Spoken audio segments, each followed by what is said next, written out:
Hello दोस्तों, आज हम लोग चैप्टर 2 शुरू करने वाले हैं जिसका नाम है एसिड बेसिस एंड सॉल्ट। अगर आपने चैप्टर 1 नहीं देखा अभी तक तो उसको ज़रूर देख लीजिएगा।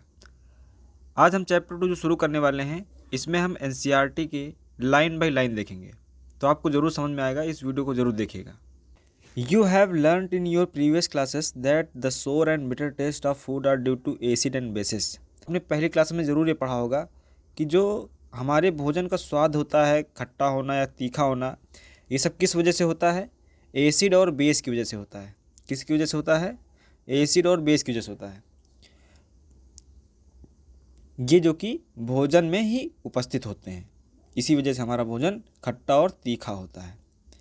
If someone in the family suffering from a problem of acidity after over eating, कई बार आपने देखा होगा कि आपकी फैमिली में जब कोई ज़्यादा खा लेता है तो क्या हो जाता है? एसिडिटी की प्रॉब्लम हो जाती है। Which of the following would you suggest a remedy? Lemon juice. तब आप क्या कहते हैं कि आप लेमन जूस खा लीजिए, या फिर विनेगर या फिर बेकिंग सोडा का सोल्यूशन खाते हैं, ऐसा होता होगा। Which property did you think of while choosing the remedy? ऐसा क्यों होता है? Surely you must have used your knowledge about the ability of acid. ऐसा इसलिए आप कर पाते हैं क्योंकि आपको एसिड के बारे में मालूम होता है। And bases to nullify each other effect, और हम ऐसा इसलिए करते हैं क्योंकि बेस जो है वो एसिड का इफेक्ट कम कर देता है। रिकॉल हाउ वी टेस्टेड सोर and bitter substance without testing them.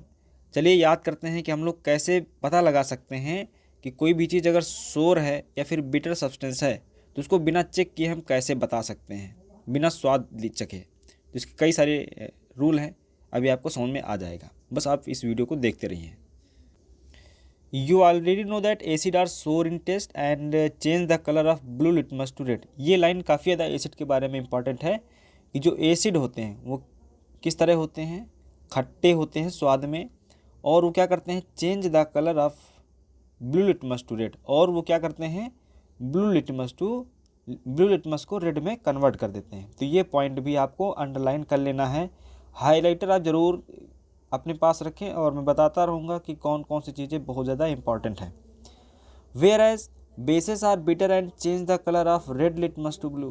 तो बिटर जो होते हैं वो क्या करते हैं? वो रेड लिटमस को ब्लू में चेंज कर देते हैं। तो इसको भी हाईलाइट कर लेना है बेस के लिए। Litmus is a natural indicator. Litmus क्या है? एक नेचुरल प्राकृतिक सूचक है। नेचुरल इंडिकेटर मतलब क्या होता है? सूचक होता है। और इन इंडिकेटर का काम क्या होता है? इनका काम होता है कि कोई भी चीज़ बताना कि वो एसिड है कि base. Turmeric is another such indicator. इसी तरीके से जो हमारी टर्मरिक है वो भी एक इंडिकेटर है। उसका भी हल्दी जो है वो भी बताती है कि कौन सी चीज़ एसिड है कि बेस है। Have you noticed that a stain of curry on a white cloth becomes reddish brown when soft. आपने देखा होगा कि जब आपकी येलो सब्जी वगैरह शर्ट पे गिर जाती है और उस पर जब हम साबुन लगाते हैं तो किस कलर का हो जाता है? Reddish brown. तो उसमें भी एसिड बेस की रिएक्शन की वजह से होता है। Which is basic in nature, क्योंकि हमारा जो सोप है वो होता है बेसिक नेचर का, और सब्जी वगैरह उसमें एसिडिक की वजह से उसमें रिएक्शन हो जाती है, इसलिए वो ब्राउन कलर का हो जाता है। Is scrubbed on it tints yellow again when the cloth is washed. लेकिन जब हम उसको धुल देते हैं तो उसके बाद फिर किस कलर की होती है? येलो कलर की होती है। With plenty of water. You can also use synthetic indicator such as methyl orange. और बहुत सारे हमारे जो इंडिकेटर होते हैं वो सिंथेटिक इंडिकेटर होते हैं। सिंथेटिक इंडिकेटर उनको बोलते हैं जो मनुष्य ने खुद बनाया है। उसके एग्जाम्पल अगर पूछा जाए सिंथेटिक इंडिकेटर का तो कौन है? मेथाइल ऑरेंज है और फिनोल्फथालीन, ये तुम्हारे सिंथेटिक इंडिकेटर के एग्जाम्पल हैं। और इनका भी यूज़ किस लिए होता है? एसिड और बेस का पता लगाना। तो आपसे अगर कभी भी पूछा जाए कि इंडिकेटर क्या होता है तो इनका काम है एसिड और बेस का पता लगाना कि कौन सी चीज़ एसिड है कि बेस है। और हम लोग इंडिकेटर को दो तरीके से डिवाइड कर सकते हैं। एक तो हमारा नेचुरल इंडिकेटर और दूसरा है सिंथेटिक इंडिकेटर। अगर नेचुरल इंडिकेटर का एग्जांपल पूछा जाए तो हमारा है टर्मरिक, और सिंथेटिक इंडिकेटर का मेथाइल ऑरेंज है और फिनोल्फथालीन। ये दो नाम याद कर लेना है। In this chapter we will study the reaction of acid. और इस चैप्टर में हम लोग क्या सीखने वाले हैं? एसिड और बेस की रिएक्शन के बारे में सीखेंगे। How acid and base cancel out each other effect and many more interesting things that we use and see in our day to day life. इस चैप्टर में हम सीखेंगे कि जो एसिड है वो बेस है, वो एक दूसरे के प्रभाव को कैसे ख़त्म कर देते हैं, और भी बहुत सारी पसंदीदा चीज़ें सीखेंगे that we use and see in our day to day life, जो हम अपनी रोज़मर्रा की ज़िंदगी में देखते रहते हैं। इस चैप्टर को शुरू करने से पहले understanding the chemical properties of acid and basis. देखिए, इस चैप्टर को पढ़ने से पहले आपको ये मालूम होना बहुत ज़रूरी है कि जो हमारे एसिड और बेस हैं उनकी केमिकल प्रॉपर्टीज़, यानी कि केमिकल प्रॉपर्टीज़ का मतलब ये होता है कि वो चीज़ें किसी भी एलिमेंट के साथ कैसे रिएक्शन करती हैं। केमिकल प्रॉपर्टीज़ का मतलब ये होता है। तो हम लोग एसिड और बेस की यही केमिकल प्रॉपर्टीज़ देखने वाले हैं। यहाँ पर एक्टिविटी 2.1 जरूर देख लीजिए, इससे आपको बहुत कुछ सीखने को मिल जाएगा। लिखा है एक्टिविटी 2.1 में, लिखा है collect the following solution from the science laboratory.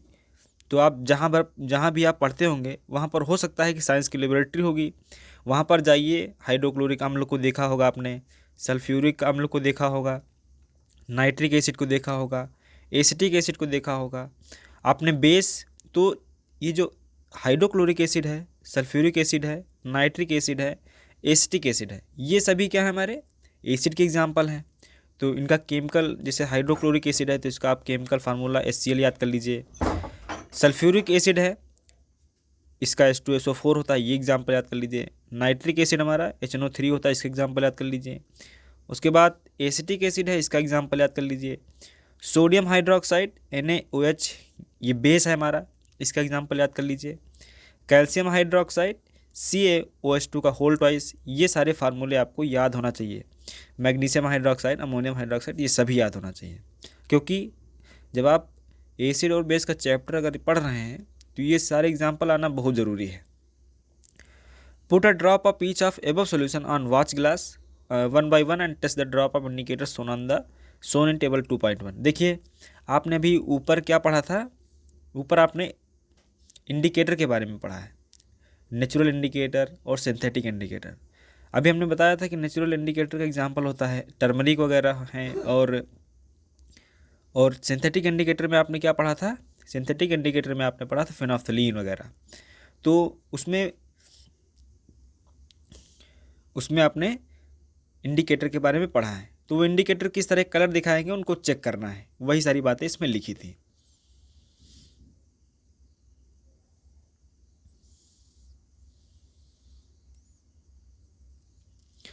उसके बाद यहाँ पर लिखा है दीज इंडिकेटर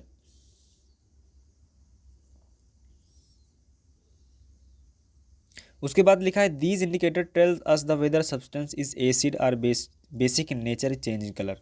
तो देखिए, अगर आपसे कभी भी इंडिकेटर के बारे में पूछा जाए तो आप यही बताएंगे कि हमें क्या बताते हैं, यह हमें बताते हैं कि कोई भी सब्सटेंस है वो एसिडिक है या फिर बेसिक है। तो इनका काम यही होता है। There are some substance which odour changes in acidic and basic media.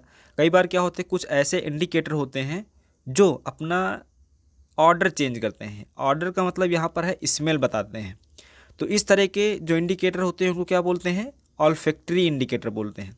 तो कभी भी अगर आपसे पूछा जाए ऑल्फैक्टरी इंडिकेटर क्या होता है, तो आप ये बताएंगे कि ऐसे इंडिकेटर जिनको एसिड या बेस से मिलाने पर वो अपना स्मेल चेंज कर लेते हैं, तो ये होता है olfactory indicator. Let us try out some of these indicator. चलिए इनके बारे में भी देख लेते हैं।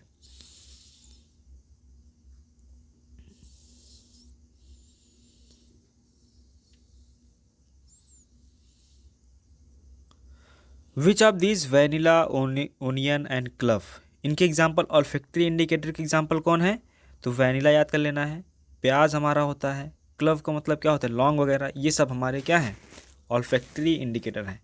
Can be used olfactory indicator which of basis observation.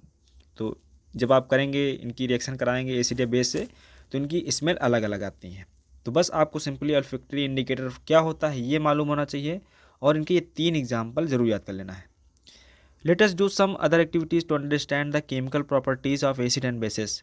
चलिए और भी हम कई सारी एसिड और बेसिस की प्रॉपर्टीज़ देखते हैं कि उनकी कौन कौन सी प्रॉपर्टीज़ होती हैं।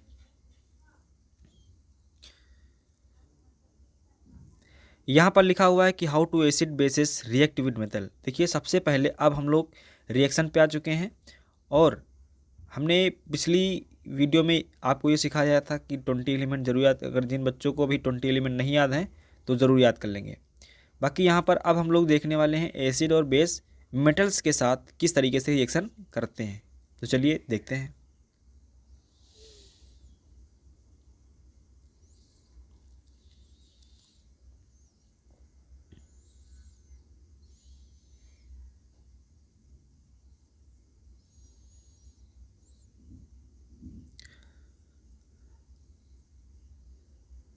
देखिए यहाँ पर एक एक्टिविटी दी गई है, इसको भी पढ़ लेते हैं।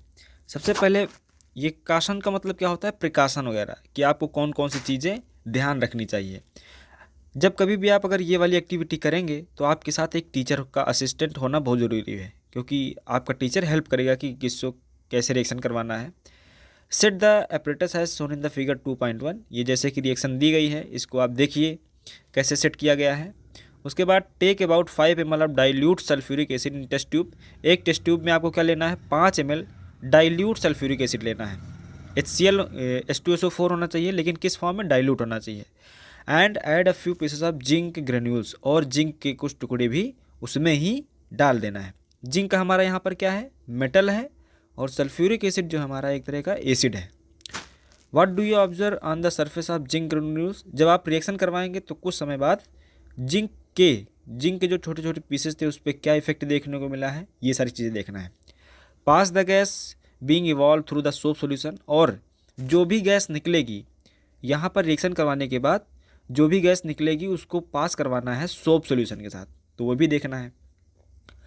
Y are bubbles formed in the soap solution, तो आप देखेंगे कि कुछ बुलबुले बन रहे हैं, किसमें, सोप सॉल्यूशन में बन रहे हैं।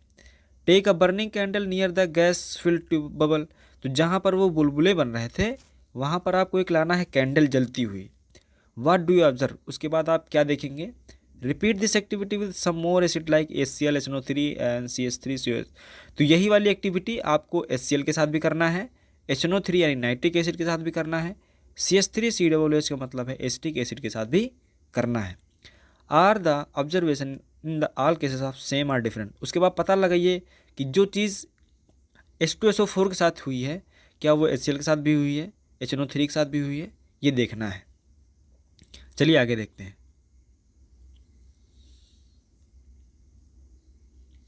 ये कुछ हमारी एक्टिविटी दी गई है, फिगर कुछ इस तरीके से बना हुआ है। ये था हमारा सल्फ्यूरिक एसिड, उसमें हम लोगों ने जिंक के कुछ टुकड़े डाल दिए थे।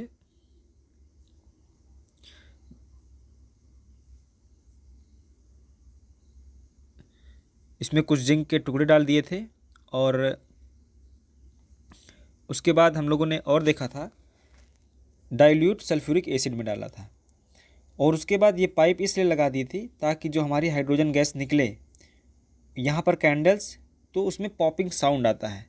यानी कि जो हाइड्रोजन गैस हमेशा किस तरीके से बर्न होती है, तो उसकी जो, जैसे हम कभी भी किसी भी बॉटल का जब ऊपर वाला ढक्कन खोलते हैं तो एक आवाज़ सुनाई, आपने कभी ना कभी सुना होगा, तो उस तरीके की पॉप साउंड उसी तरीके से होती है। तो आप समझ गए होंगे, बाकी आगे इसके बारे में पढ़ते हैं।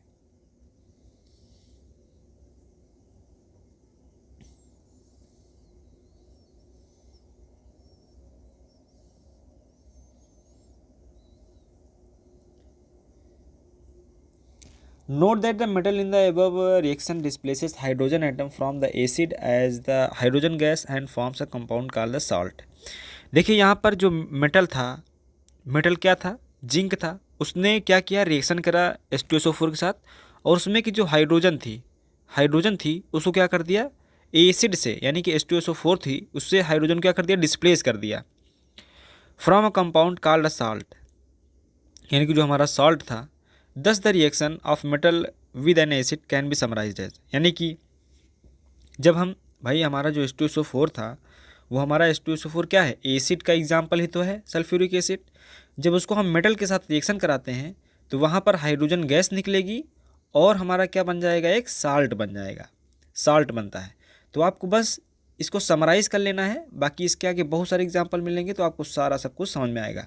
जब कभी भी किसी एसिड को एक मेटल के साथ रिएक्शन कराया जाएगा तो वहाँ पर सॉल्ट बनेगा और हाइड्रोजन गैस हमेशा निकलेगी, तो ये आपको याद कर लेना है।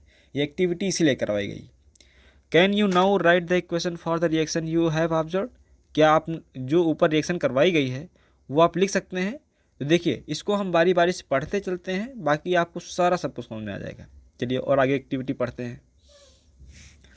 यहाँ पे लिखा हुआ है activity 2.4 piece a few of granules zinc. फिर से हमें एक बार जिंक के कुछ टुकड़े लेना है एक टेस्ट ट्यूब में। Add 2 ml of sodium hydroxide, उसमें हमें कुछ सोडियम हाइड्रोक्साइड को ऐड करना है। And warm the content of test tube, और उस टेस्ट ट्यूब को हमें थोड़ा सा हीट करना है, गर्म करना है, वार्म करना है। Repeat the rest of steps as in the activity 2.3 and record your observation. बाकी जो आपने अभी 2.3 में देखा था उसी तरीके से सारी चीज़ें कर देना है। फिर लिखा है the reaction and takes place can be written as follows. वो रिएक्शन कुछ इस तरीके से लिखी जा सकती है, जैसे कि सोडियम हाइड्रोक्साइड जिंक के साथ रिएक्शन कराते हैं तो हमारा क्या बनता है, हाइड्रोजन गैस निकलेगी और हमारा सोडियम जिंकेट बन जाएगा।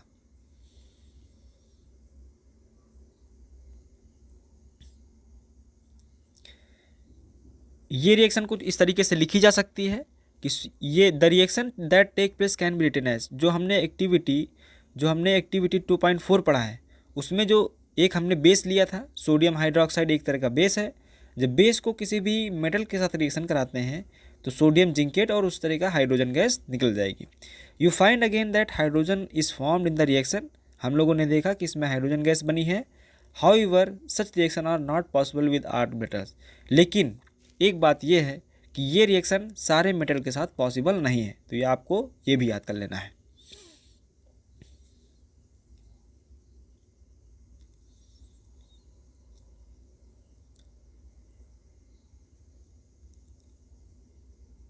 अब उसके बाद हम लोगों को पढ़ना है how do metal carbonate and metal hydrogen carbonate react with acid. अब हम लोगों को देखना है कि जो कार्बोनेट होते हैं, मेटल कार्बोनेट क्या होता है और मेटल हाइड्रोजन कार्बोनेट क्या होता है, ये एसिड के साथ किस तरीके से रिएक्शन करते हैं।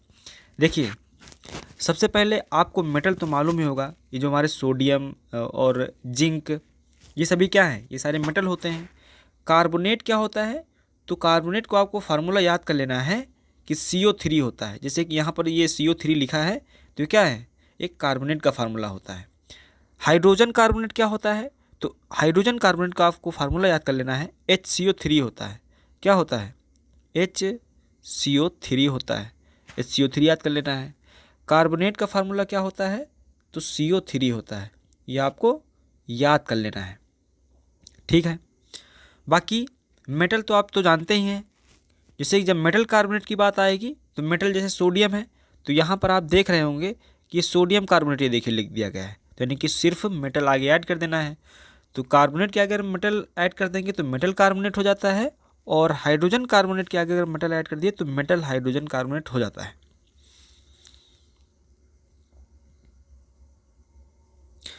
उसके बाद एक्टिविटी अब हमें पढ़ना है एक्टिविटी 2.5 क्या है। इसमें देखिए लिखा हुआ है टेक 2 टेस्ट ट्यूब। सबसे पहले आपको 2 टेस्ट ट्यूब लेना है इस एक्टिविटी को करने के लिए। आपको लेबल कर लेना है, एक टेस्ट ट्यूब ए है और दूसरी टेस्ट ट्यूब बी है। उसके बाद आपको 0.5 ग्राम सोडियम कार्बोनेट लेना है। सोडियम कार्बोनेट ये हमारा क्या है, मेटल कार्बोनेट है, क्योंकि इसमें सोडियम हमारा एक मेटल है और कार्बोनेट का आपने फार्मूला बताया ही, ये मेटल कार्बोनेट है। एक टेस्ट ट्यूब में आपको सोडियम कार्बोनेट लेना है 0.5 ग्राम और 0.5 ग्राम सोडियम हाइड्रोजन कार्बोनेट लेना है टेस्ट ट्यूब बी में।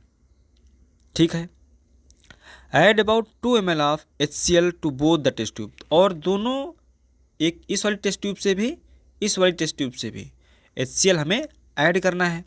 व्हाट डू यू ऑब्जर्व, देखिए उस थोड़ी समय बाद क्या होता है, pass the gas produced in each के gas through the lime water.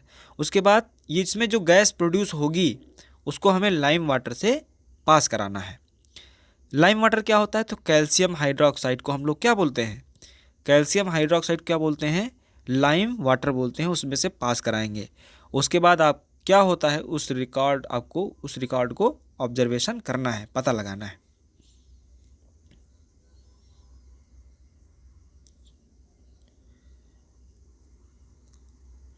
देखिए जो रिएक्शन हुई थी वही रिएक्शन आपको यहाँ पर बता दी गई है। तो चलिए देखते हैं क्या हुआ है। The reaction occurring in the above activity are written as, यानी कि जो ऊपर रिएक्शन हुई थी वो कुछ इस तरीके से लिखी जा सकती है, इस तरीके से लिखी जा सकती है।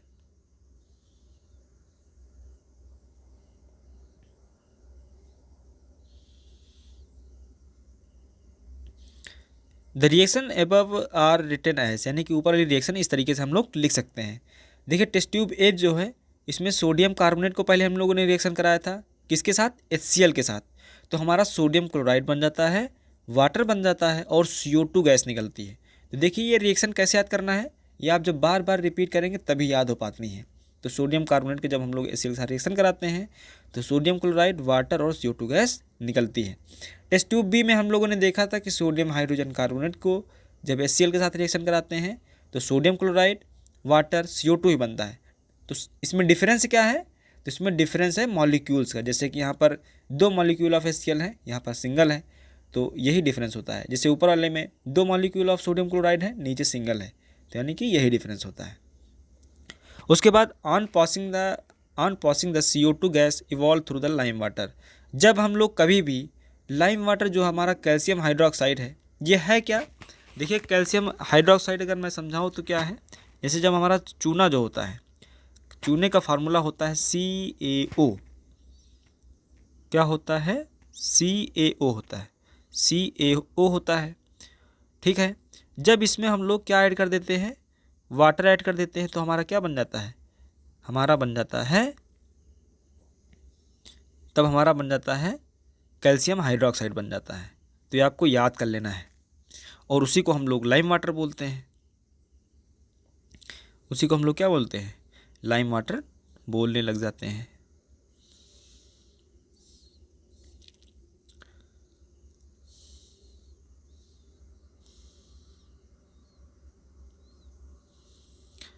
चलिए आगे पढ़ते हैं।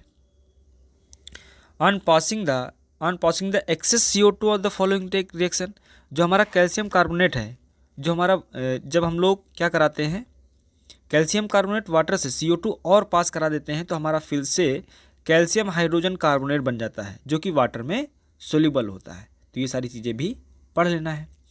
Limestone, chalk, marble are different forms of calcium carbonate. ये जो हमारा कैल्शियम कार्बोनेट यहाँ पर बना था, ये सब क्या है? जो हमारी चाक वगैरह लिखते हैं, जो हमारे पत्थर होते हैं, ये सब कैल्शियम कार्बोनेट का ही अलग अलग रूप हैं। क्या है? कैल्शियम कार्बोनेट के अलग अलग रूप हैं। All metals carbonate and hydrogen carbonate react with acid to give the corresponding salt CO2 and water। यानी कि इसी तरीके से जो जितने भी मेटल कार्बोनेट होते हैं या फिर हाइड्रोजन कार्बोनेट होते हैं, जब उनको हम लोग एसिड के साथ रिएक्शन कराते हैं तो क्या बनाते हैं? साल्ट बनाते हैं, CO2 बनाते हैं, वाटर बनाते हैं। ये बहुत ही इंपॉर्टेंट लाइन है जो कि आपको मालूम होनी चाहिए, जो कि आपको ये वाली जो लाइन यहाँ पर है ये आपको मालूम होना चाहिए कि जब कभी भी जितने भी हमारे मेटल्स हैं, इनको ऑल मेटल्स जो हैं, इसको आपको हाईलाइट ज़रूर कर लेना है।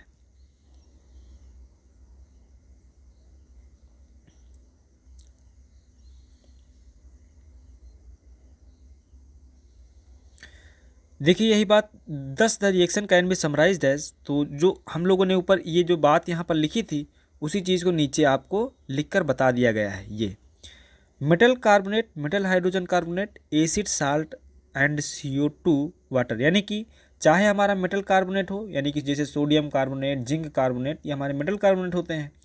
मेटल हाइड्रोजन कार्बोनेट यानी जैसे सोडियम हाइड्रोजन कार्बोनेट या फिर जिंक हाइड्रोजन कार्बोनेट, इनको कभी भी जब हम लोग HCl या फिर किसी भी एसिड के साथ रिएक्शन कराते हैं तो वहाँ पर एक हमेशा साल्ट बनेगा, CO2 बनेगा, वाटर बनेगा। चलिए आज हम लोग यहीं तक पढ़ते हैं, बाकी नेक्स्ट यहीं से आगे से पढ़ना शुरू करेंगे।